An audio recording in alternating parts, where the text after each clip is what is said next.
Bismillahirrahmanirrahim. Assalamu alaikum. Welcome back to my channel. Today our topic is very important and the topic is implementation of conditional instructions and loop using emulator 8086. तो loop वैसे तो generally loop ये चीज़ होती है कि कोई same instruction हमने बार बार execute करानी है, तो उसके लिए जो चीज़ हम लोग कंप्यूटर लैंग्वेजेस में यूज़ करते हैं वो लूप्स होती हैं। ठीक है, अब लूप्स जो है वो डिफरेंट कंप्यूटर लैंग्वेजेस में डिफरेंट तरह से यूज़ होते हैं और एमुलेटर में इनका सिंटैक्स बहुत सिंपल है। तो loop instruction is mainly use to simulate the different loops. तो लूप का कीवर्ड हम लोग यूज़ करते हैं, लूप की इंस्ट्रक्शन यूज़ करते हैं लूप्स को सिमुलेट करने के लिए एमुलेटर 8086 में। The loop instruction basically use the CX register to indicate the loop count। अब हम लोग जहाँ पर भी CX यूज़ करेंगे तो वो CX बेसिकली हम CX काउंटर रजिस्टर होता है और ये ज़्यादातर हम लोग यूज़ भी लूप्स के लिए करते हैं। तो ये हम लोग काउंट रखने के लिए यूज़ करते हैं। फॉर एग्जांपल हम लोगों ने CX को वैल्यू दे दी 10 तो लूप 10 टाइम्स एग्जीक्यूट होगा, 20 दे दी तो लूप्स 20 टाइम्स एग्जीक्यूट होगा। जैसे C++ में हम लोग कोई भी वेरिएबल इनिशियलाइज करा लेते थे, सेम इज़ द केस, लेकिन यहाँ पर एक ही रजिस्टर है जो कि CX है, काउंटर रजिस्टर। इसी को हम लोग यूज़ करेंगे काउंटिंग पर्पजेज़ के लिए लूप्स में।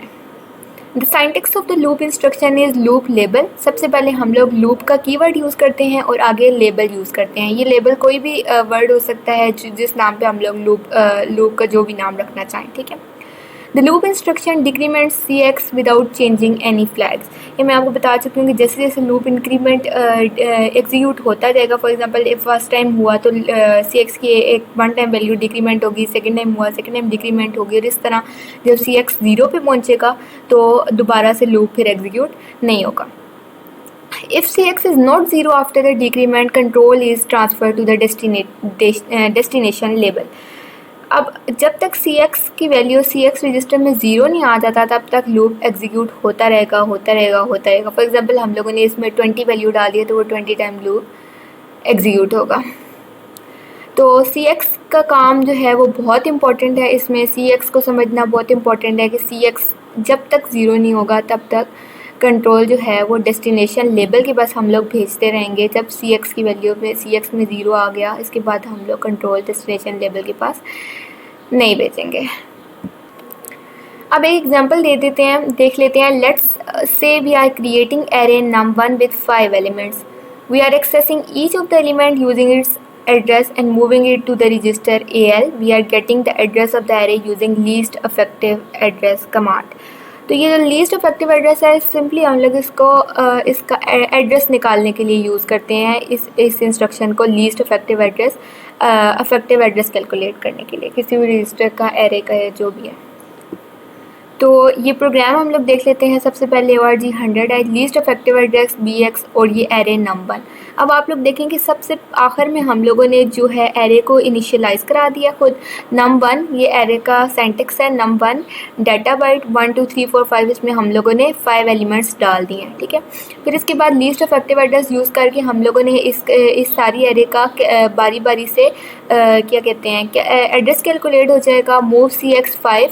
अभी मैंने आपको बताया था कि CX में जो भी वैल्यू मूव कराएंगे उतनी टाइम्स लूप एग्जीक्यूट होगा। तो ये लूप कितनी दफ़ा चलेगा? 5 टाइम्स। आगे आ गया है बैक। तो ये जो है वो AL में बैक के अंदर आ जाएगा, बैक के लेबल के अंदर आ जाएगा।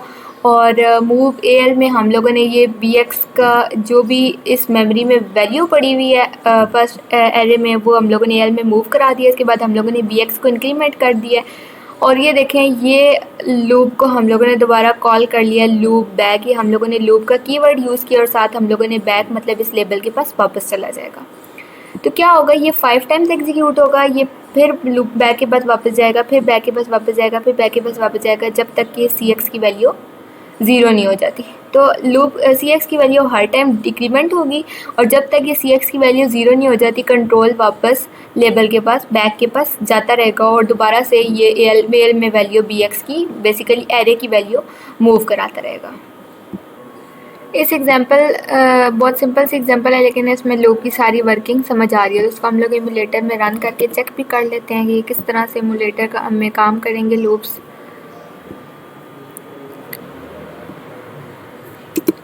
यहाँ पे हम लोग इसको कॉपी पेस्ट कर देते हैं, इसको इमुलेट करके चेक करते हैं। ओके,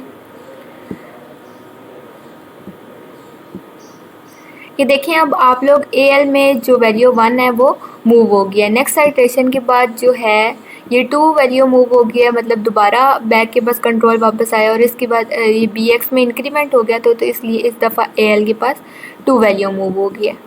इसी तरह अब 3 हो गया है, अब 4 हो गई है AL में वैल्यू मूव, जब बैक के पास दोबारा कंट्रोल वापस आया तो 4 वैल्यू इसमें मूव हो गया।